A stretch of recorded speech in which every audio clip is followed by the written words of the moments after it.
Bienvenue sur la chaîne Coin Atlantis, la chaîne des pièces anciennes et rares. N'oubliez pas de cliquer sur le bouton j'aime et d'activer la cloche d'abonnement jusqu'à ce que vous receviez toutes les nouveautés sur notre chaîne. Valeur du quart de Washington 1967-1966, combien vaut-il aujourd'hui en 2024? Les trimestres de 1967 sont qu'ils n'avaient pas tout de marque d'atelier, quelle que soit leur origine. La monnaie a fait cela pour les quarts frappés de 1965 à 1967.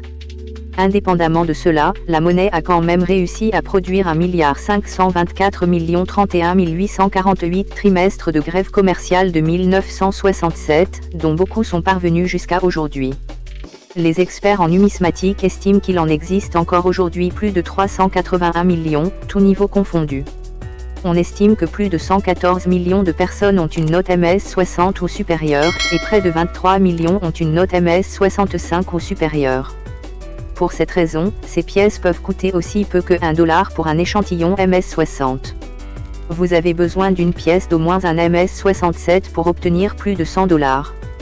Les échantillons MS68 sont ceux qui rapportent le plus d'argent. On peut vendre jusqu'à $8 813.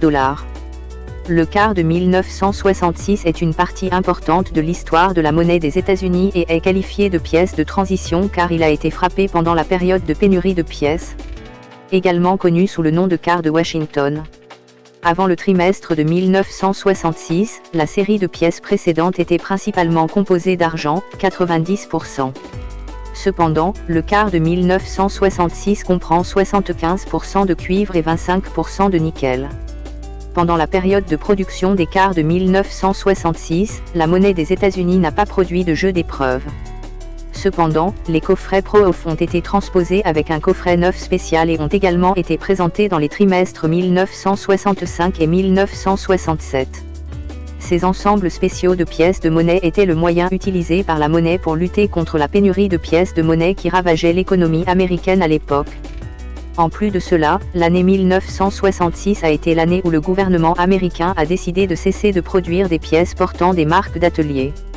En conséquence, même si l'ensemble spécial des quarts de 1966 a été frappé à San Francisco, ils n'ont pas reçu la marque d'atelier S. Caractéristique. Une caractéristique qui rend cet ensemble spécial unique est son faible tirage de 2 261 583 exemplaires, ce qui le rend très précieux dans le monde numismatique. Cela pourrait être la raison pour laquelle, de 1966 à aujourd'hui, une monnaie spéciale typique d'un quart de Washington de 1966 reste à $4. Une autre caractéristique unique et incroyable du coffret spécial Mint est que sa finition est assez similaire à celle du coffret Pro-Off. Cependant, elles sont moins réfléchissantes que les pièces Pro-Off et ne sont pas aussi polies que les pièces non circulées. La similitude de ressemblance les rend cependant toujours uniques. De plus, contrairement aux précédents emballages de pièces présentés dans des enveloppes blanchâtres, le jeu spécial de 1966 était présenté dans une boîte bleu marine et un boîtier en plastique. Le coffret spécial de 1966 a marqué le début d'une ère de nouveaux emballages pour la monnaie des États-Unis d'Amérique. Par exemple, l'ensemble spécial de pièces de monnaie a actuellement une fonction de camé que les collectionneurs évaluent à un prix plus élevé. Valeur.